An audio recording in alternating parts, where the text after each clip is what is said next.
बिस्मिल्लाहिर्रहमानिर्रहीम। अस्सलाम वालेकुम नाज़रीन, चौधरी इलियास जट पंजाब में एक बंदेशा बरदरी का दरख्शां सितारा थे। चौधरी बशीर जट रबई इंडिया से हिजरत करके पाकिस्तान आए। चौधरी साहब एक बारोब और बाहया शख्सियत के मालिक थे, जो इलाके के चोरों डकैतों को एक आंख न बहाते थे। अल्लाह ताला ने आपको 4 बेटों से नवाजा, जिनमें चौधरी इलियास जट बंदेशा, चौधरी सईद अहमद जट बंदेशा और चौधरी आज़म जट बंदेशा और चौधरी नईम जट बंदेशा शामिल थे। चौधरी बशीर को लग ग्रुप और वड़ैच ग्रुप ने कत्ल कर दिया। चौधरी इलियास जवानी में कदम रख रहे थे।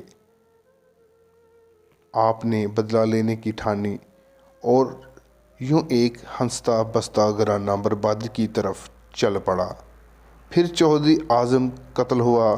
चौधरी नईम और चौधरी सईद जट भी दुश्मनी की नज़र हो गए और चौधरी इलियास ने दुश्मनों के पड़क्षे उड़ा दिए। उनको भी सज़ाए मौत सुना दी गई। फिर बेनज़ीर दौर में सज़ा टूट गई और आप बरी हो गए।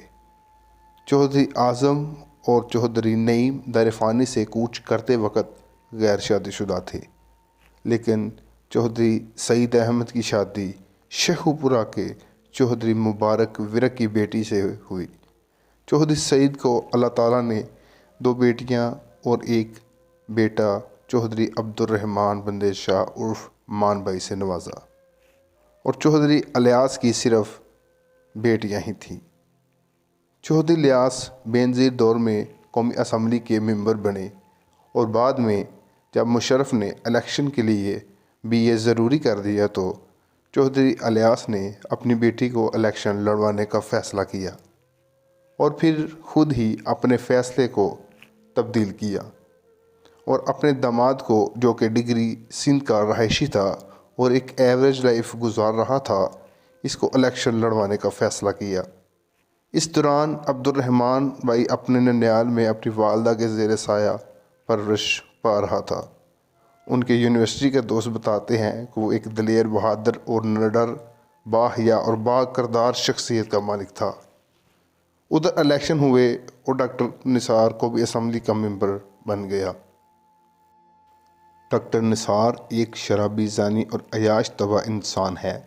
वक़्त अपने नशीबो फराज के साथ गुज़रता रहा। चौधरी इलियास को डॉक्टर के काले करतूतों का इल्म होना शुरू हो गया तो आपको अपने जानशीन की ज़रूरत महसूस हुई तो आपने अब्दुर्रहमान को अपने पास बुला लिया। हर वक्त अपने साथ रखते और हर सियासी और समाजी शख्सियत से मुतारफ़ करवाते कि ये मेरे सईद का बेटा, मेरा लख्ते जिगर, मेरा जानशीन है। फिर एक दिन ऐसा आया कि एक बंदे ने चौधरी साहब को आके बताया कि चौधरी साहब, आप तो एक बाहिया और बाकिरदार फैमिली से बिलोंग करते हैं, लेकिन डॉक्टर का चाल चलन अच्छा नहीं है।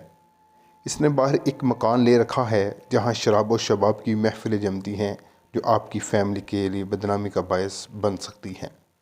चौंका कोई भी बाकिरदार इंसान ऐसी बदनामी बर्दाश्त नहीं कर सकता। चौधरी साहब ये सदमा बर्दाश्त ना कर सके और उसी दिन उन्हें दिल का दौरा पड़ा। चंद दिन हस्पताल में ज़ेर इलाज रहने के बाद वो दारफ़ानी से रुखसत हो गए। उनके जाने के बाद, जबकि दस्तूर है दस्तारबंदी का, सब मुअज़्ज़िज़ीन ने जानशीनी की पगड़ी अब्दुर्रहमान के सर पर रख दी, जो अब्दुर्रहमान दानिशमंदी का सबूत देते हुए घर जमाई डॉक्टर का मान रखने के लिए उसके सर पर रख दी। लेकिन उनकी आंखों बंद करते ही डॉक्टर ने उनके दुश्मनों से राब्ते बढ़ाने शुरू कर दिए। जब इस बात का अब्दुर्रहमान को पता चला तो वो एक अपनी फैमिली फ्रेंड के पास गए और उन्हें सारी सूरत हाल से आगाह किया। जब उन्होंने डॉक्टर से इस्तफसार किया तो उसने जवाब दिया कि अगर मैं सुलह कर भी लूँ तो क्या हर्ज है, मेरा कौन सा बाप कत्ल किया है उन्होंने। आवाम की ख्वाहिश पर फिर अब्दुर्रहमान ने इलेक्शन लड़ने की तैयारी शुरू कर दी। डॉक्टर ने अब्दुर्रहमान को रास्ते से हटाने की तैयारी शुरू कर दी। अब्दुर्रहमान के इल्म में भी बातें आना शुरू हो गईं। अब्दुर्रहमान ने अपनी रहाइश और डेरा अलग कर लिया। इलेक्शन गुजर गए और ना अब्दुर्रहमान जीता ना डॉक्टर। अब्दुर्रहमान को कत्ल करने की पहली साजिश शाहकोट में राना महमूद नामी शख्स के डेरे पर हुई, جس میں محبوب گجر اور اس کا بھائی ڈاکٹر نثار رانا محمود اور چند مفرور مجرم شامل تھے۔ ان میں سے ایک اشتہاری مجرم جس کی عبد الرحمن صلح کروا رہا تھا، جو کہ ڈاکٹر کے علم میں نہ تھا، نے جا کر ساری بات مان بھائی کے گوشو گزار کر دی۔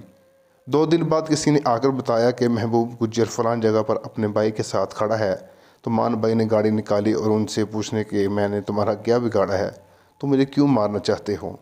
وہ تو دوستوں اور گن مینوں نے ساتھ جانے کی ضد کی، تو مان بھائی نے یہ کہہ کر منع کر دیا کہ وہ تو اپنے ہیں، ہم نے کون سا لڑائی کرنی ہے، بس ان کو کوئی میرے خلاف بھڑکا رہا ہے، صرف غلط فہمی دور کرنی ہے۔ دوستوں نے زیادہ ضد کی تو ایک دوست کو ساتھ لے کر جان میں منظر روانہ ہو گئے۔ مان بھائی کہاں جانتا تھا کہ وہ تو ارادہ لے کر کھڑے ہیں، پراپوگنڈا ہو چکا ہے، ڈاکٹر گیس کے افتتاح پر موجود تھا۔ محبوب گجر نے اپنے بھائی کو چند مسلح لوگوں کو ڈاکٹر کے ساتھ تھا، پھر محبوب گجر کے فون پر کال آئی تو اس نے ڈاکٹر کے کان میں کچھ کہا اور اپنے بھائی اور 5 مسلح آدمیوں کو لے کر ایمبوش تھڑا مارنے نکل پڑا۔ اپنی مطلوبہ جگہ پہنچ کر تھڑا مار لیا۔ تھوڑی دیر بعد مان بھائی کی گاڑی بھی وہاں پہنچ گئی۔ مان بھائی اپنے گن مین اور ڈرائیور کو نیچے نہ اترنے کا کہہ کر گاڑی سے خالی ہاتھ اترے اور محبوب گجر کی جانب چل دیے۔ محبوب اور اس کے بھائی نے آؤ دیکھا نہ تاؤ بھائی پر فائرنگ کی، بچھاڑ کر دی۔ گولیاں کھا کر مان بھائی لڑکھڑا گیا۔ اتنی دیر میں گن مینوں نے بغیر گاڑی سے اترے جوابی فائرنگ کی، جس میں محبوب گجر، اس کا بھائی اور ایک مسلح شخص جو کہ اشتہاری ملزم قتل و ڈکیتی کی وارداتوں میں پولیس کو مطلوب تھا، مارے گئے۔ مان بھائی چل کر گاڑی میں بیٹھے اور ڈرائیور کو شیخو پورہ جانے کا کہا، کیوں نہ کہ مان بھائی جانتا تھا کہ ڈاکٹر پولیس کے ساتھ ساز باز کر چکا ہے اور پولیس میرا علاج نہیں ہونے دے گی، لیکن قدرت کو کچھ اور ہی منظور تھا۔ بندیشا فیملی کا آخری چراغ بھی ڈاکٹر نے گل کر دیا۔ ایک سیٹ کی ہوس میں بہنوں کا بھائی چھین لیا، ایک ماں سے اس کا لخت جگر چھین لیا، ایک شہر سے اس کا سربراہ اور ایک خاندان سے اس کا وارث چھین لیا گیا۔ نہ آسمان گرا، نہ زمین پھٹی، نہ سرخ طوفان آیا۔ جنازہ تھا کہ جلوس تھا کہ جمع غفیر، ہر کوئی رو رہا تھا، ہر آنکھ اشکبار تھی۔ جو دور تھے وہ بے یقینی ہو سکتے کہ عالم میں تھے، کوئی کسی سے بات نہیں کر رہا تھا، جیسے سب ایک دوسرے سے روٹھے ہوئے ہوں۔ تصویر کا دوسرا سیاہ رخ ڈاکٹر نثار نے FIR میں لکھوایا کہ میں افتتاح کر کے واپس آ رہا تھا کہ میری گاڑی پر فائرنگ کی گئی، جس کے نتیجے میں میرا سرکاری گن مین اور ایک ذاتی گن مین ہلاک ہو گئے۔ جوابی فائرنگ میں حملہ آور عبد الرحمن جاں بحق ہو گیا اور باقی ساتھی فرار ہونے میں کامیاب ہو گئے۔ Thanks for watching. مزید اچھی سٹوریز اور لوکل سٹوریز اور ناول دیکھنے کے لیے ہمارے چینل کو لازمی سبسکرائب کریں۔ Thanks for watching.